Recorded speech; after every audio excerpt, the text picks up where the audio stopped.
것들을 자기 집, 자기네 나라, 자기 주변에 묻으라고 하겠습니까? 반감기를 우리가 얘기를 하잖아요. 그 우라늄 같은 것이 반으로 주는 데만 몇십 년, 몇백 년, 몇만 년? 굉장한 오랜 시간을 두고 진행이 되는데 그러한 것들에 대한 피해를 여러분 당신들이 얼마큼 아느냐. 독일에서는 지금 원전에 대한 거의 수도입니다. 근데 우리나라에서는 아직도 여러 가지 이유로 원자력 발전소를 건설을 하려고 하고 또 수출까지 하잖아요. 네, 물론 뭐 경제적인 입장에서 보면 좋죠. 제가 그런 것까지 뭐라고 이야기할 건 아닌데 분명히 알아둬야 될 것은 원자력 발전소에 의해서 우리가 얻는 이로움도 있지만 그 뒤에 알려지지 않은 것들도 분명히 있다는 거죠. 예, 그거를 제가 좀 말씀을 드리고 싶었고요. 토양 오염의 경로를 여러분들이 한번 좀 봐주시기 바랍니다. 모든 물건이나 모든 다 결과에는 이유가 있기 때문에 이러한 것들을 발생시키는 오염원들이 있지요. 오염원이 있는데 대기를 통해서나 수질을 통해서 그 오염을 시키게 되죠. 대기를 통해서 한다는 것은 약간 잠깐 말씀드렸던 산성비 같은 것들. 이게 굉장히 심각합니다. 산성비가. 저같이 머리가 없는 사람한테는 아주 독약입니다. 산성비가. 예. 보통 심각한 게 아닙니다. 여러분 다 폐하를 아시잖아요. 폐하를 아시죠? 산성비가 보통 중성이 7인데요.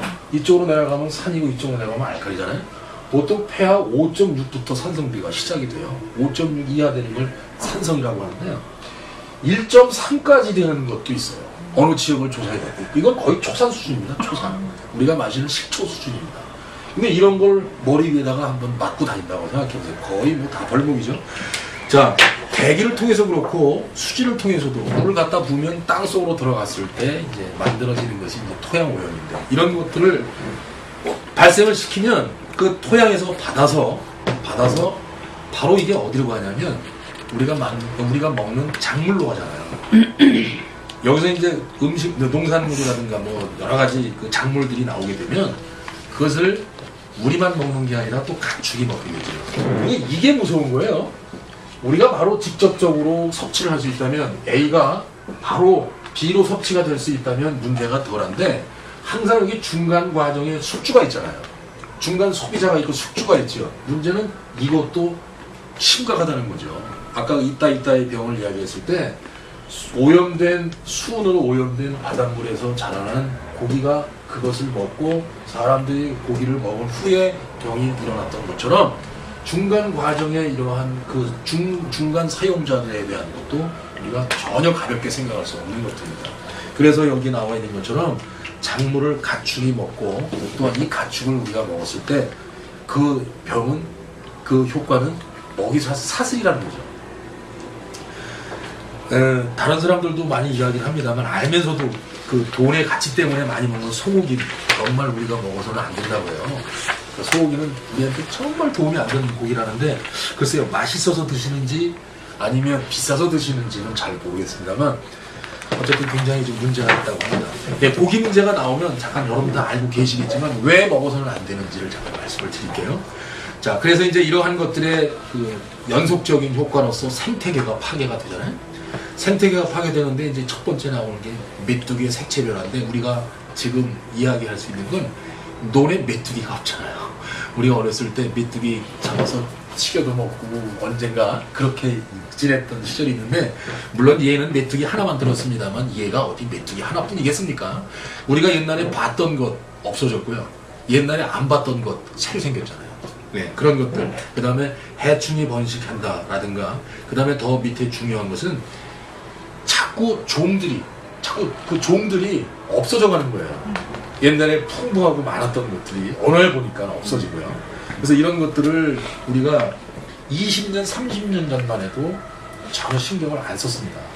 그 환경 호르몬이라든가 이러한 것들을 우리보다도 사실 미국의 어느 나이 드신 조류학자가 발견했어요. 80년대 중반에 85년도가 있는데 잘 기억을 못합니다만 조류를 연구하는 조류학자가 환경 호르몬에 대해서 연구를 하기 시작했습니다. 그래서 그때부터 이제 이 환경 호르몬의 피해가 구체적으로 회자되기 시작했는데 어느 날 보니까 날라왔던 조류들이 굉장한 양의 감소가 됐다는 거죠. 그래서 이 새들이 왜 그런가 연구를 해봤더니 먹이가 변했대요. 그 새들이 섭취했던 먹이들이 변했기 때문에 더 이상 그런 건 뭐 동물들이 금방 한다면서요, 우리보다. 그래서 어느 날 갑자기 조류의 수가 줄어들게 되고 알에서 부화를 했는데 전혀 우리가 생각하지 못했던 그러한 새들의 모양들이 나타나기 시작해서 그때부터 이제 시작된 게 환경 호르몬의 폐해라고 합니다. 그래서 이런 것들이 자꾸자꾸 생태 위를 파괴하게 되니까 그런 것들로 인해서 우리가 지금 살고 있는 지구가 오염되게 되고 그 오염된 지구를 우리가 어떻게 하면 앞에도 말씀을 드렸습니다만 어떻게 하면 우리가 옛날에 살고 있었던 그러한 지구로 다시 되돌릴 것인가. 그래서 지구를 이전의 지구로 복원시켜 놔야 되는 것이 바로 우리가 해야 될 일입니다. 네, 그래서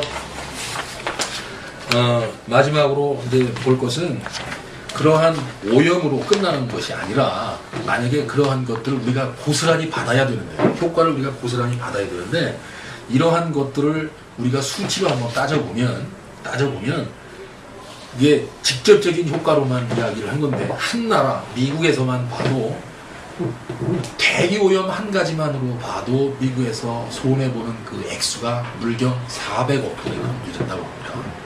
물론 이거는 대기오염에 의한 생산성 하나만 본 것이고요.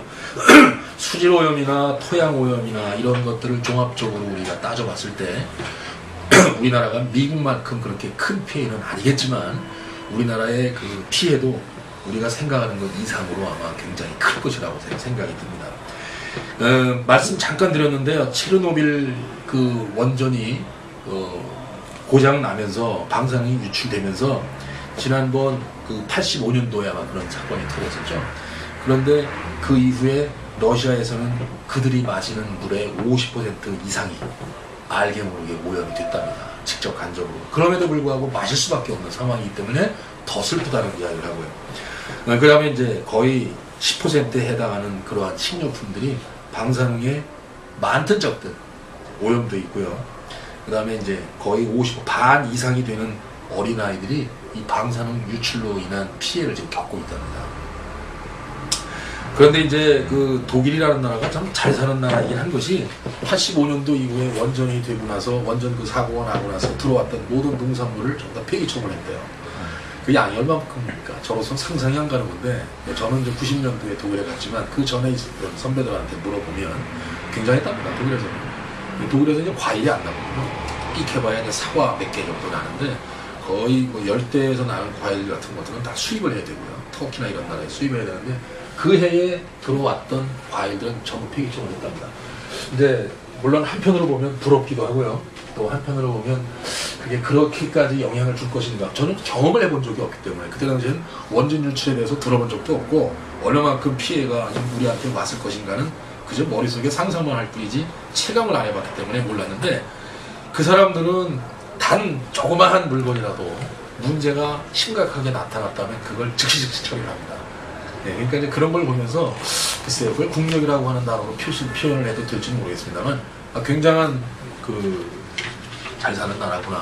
한 사람 한 사람, 국민 한 사람 한 사람한테 쓰는 신경의 그러한 그 열정이 굉장하구나 싶은 생각으로 그때는 생각해 본 적이 있었습니다. 자, 이렇게 잠깐 PPT 자료를 만들어서 이제 하나씩 하면서 좀 더 말씀을 드려야 되는데 오늘 말씀을 많이 드리면 제가 또 다음 시간에 드릴 말씀이 소진될 것 같아서 근데 그 X선을 독일 사람들이 만들어 놨는데도 그 사람들은 엑스레이를 안 찍더라고요.